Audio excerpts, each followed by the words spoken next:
So open houses have always been a great way to try to connect with potentially new buyers and sellers. But oftentimes real estate agents give up on open houses because number one, they're not advertising it correctly. Number two, they're not giving it enough time and doing enough open houses to make it worth their while. Or number three, they haven't perfected their own personal skill set in order to convert potential leads and really stand out from other agents at other open houses. So today I'm going to share with you some tips and strategies that you can do at your next open house to make sure that not only do you have a great and positive experience and traffic flowing through your open house, but also convert as many leads as possible. Hi, my name is Micah Marie-Watt. I'm with eXp Realty, where I've coached and trained thousands of real estate agents all over the globe.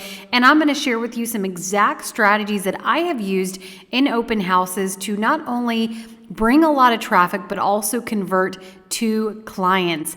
So first off, you've got to, just like anything, you've got to practice, and really practice makes perfect. And the reality is, in looking at the average real estate agent, we're not here to be average. I know you're not here to be average, or otherwise you wouldn't be watching this video.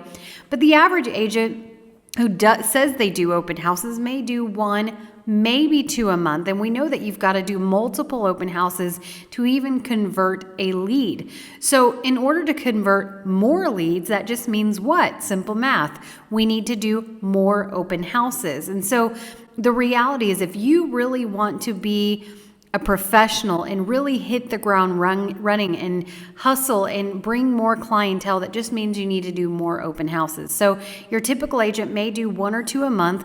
Well, let's double, triple, or even quadruple that. Now, I know what some of you may be thinking, well, I can't create more weekends in the month. There's only so many that I can do. So even if you do one every single weekend for 4 weeks in the month, 4 weekends in the month, and that's only for a month. But I'm here to show you how you can double down and do even more. And so let's just take the standard open house time frame in your area. That may be 12 to 2, 2 to 4, depending on your market.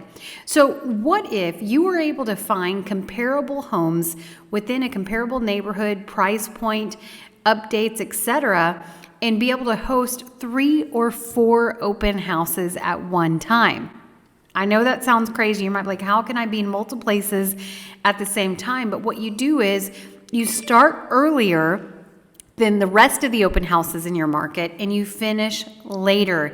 And if you do this proactively, you can create more traffic, being the first person that people see when they visit an open house, and then also the last person that they see, which is really the most memorable, either being first or being last.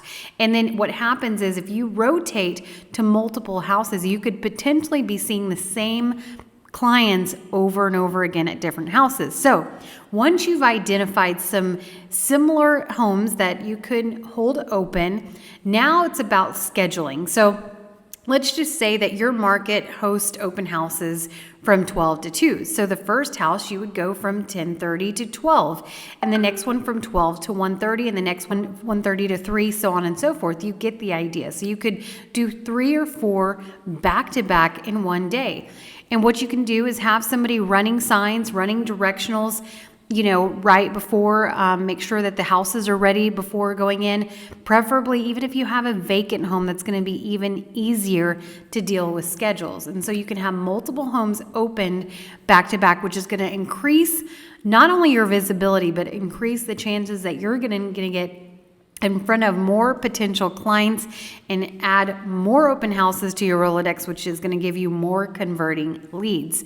Now, it's always a great idea, especially if you're using this tactic where you're opening multiple homes in one day, to have a partner, and for multiple different reasons, because the partner can help you set up the next home, they can help you close up shop, but then also for safety reasons, it's always good to have a partner. And of course, if you have one of those days where maybe it's a little bit slower and you don't have a lot of traffic through your open house, you can use that time to practice your scripts and really have somebody that can help perfect, and also watch how you engage with other potential clients and give you positive and constructive feedback. So it's always great to have a partner and somebody that can help set the open houses and really have the same agenda, the same work ethic, and great relationship skills. Now, it's always a good idea, and especially if you're doing this in the same neighborhood, to invite your neighbors to a preview. And one of the ways you can do that is by good old-fashioned door knocking, but also creating some custom door hangers and hanging them the day before and inviting them to a special preview. So this is definitely something that you can do, especially if you've got all the homes within the same geographical area. Now, it's always a good idea when you're hosting an open house, let's say on a Saturday or a Sunday, that you want to have the proper time to advertise that open house. And I always recommend starting the Wednesday before that weekend. So again, this is an ongoing thing. And some of the places you can post, of course, on your MLS, your multiple listing service, your realtor.com, Zillow, Craigslist, Facebook groups, local Facebook groups, even better, and Facebook Marketplace. So all great ways that you can advertise, for the most part, for free, your open house.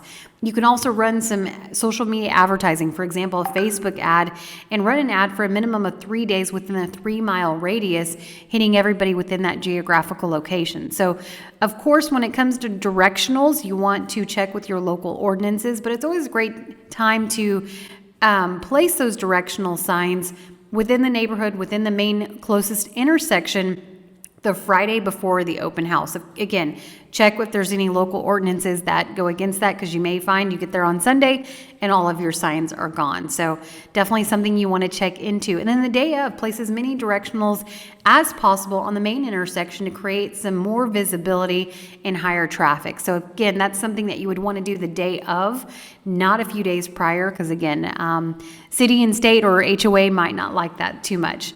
Now, here's the big question. Okay, I'm going to do 3 or 4 open houses in one day. I'm going to market it. I'm going to advertise it correctly. How do I bring more people? Not only how do I bring more people, but how do I convert those potential buyers and sellers into clients? So one of the best ways that I do this is, first off, when they come in there, you always have an open house sign-in sheet and ask them to politely sign in for security reasons if it's something that the seller has requested. That's one of the easiest things that you can do.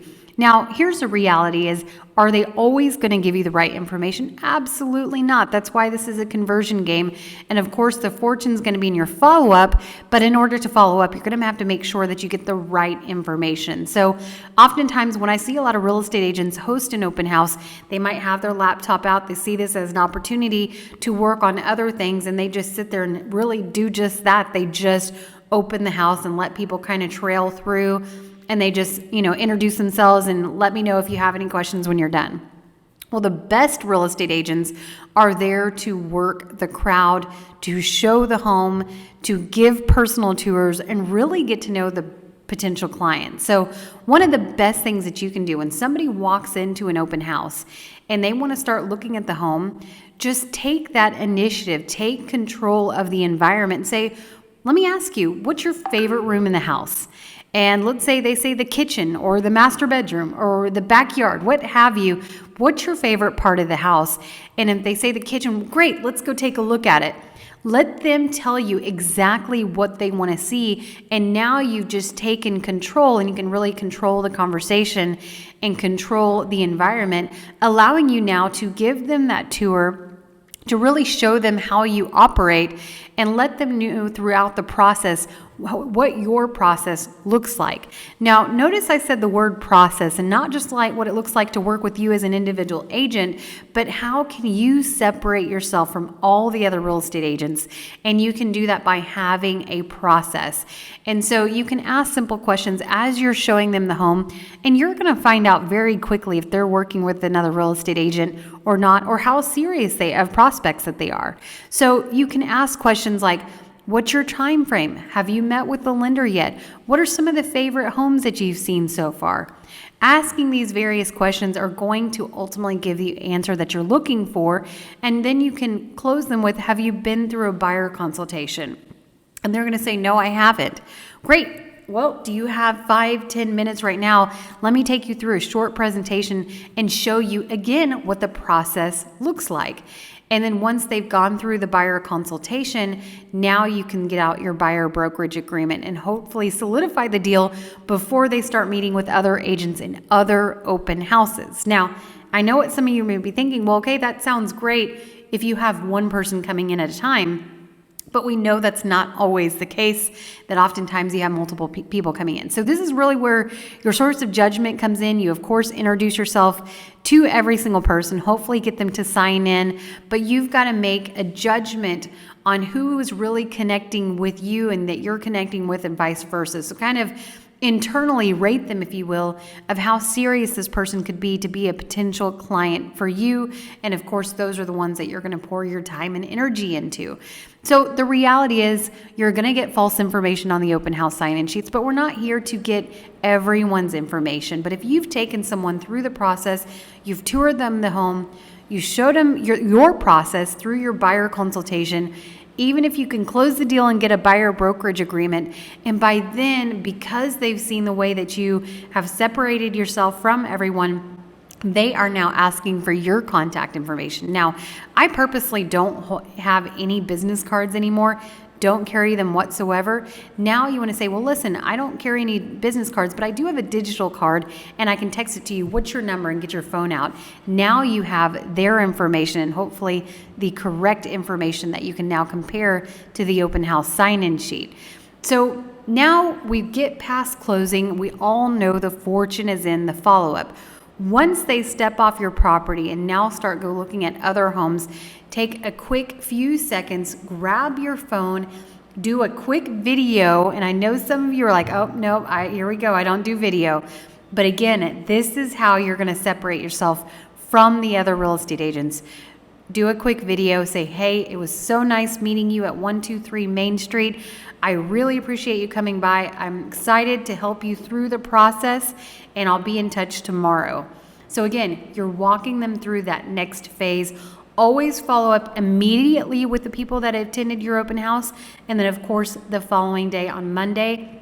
And it's always a smart idea, so you continue to get open houses to update the listing agent if it's not your listing, and then if it is your listing, the seller on how many people attended, what kind of feedback they had, what kind of campaigns that you ran, and then of course how it fared, what the feedback was from potential clients. So of course, follow up leads immediately with a video message call on that Monday.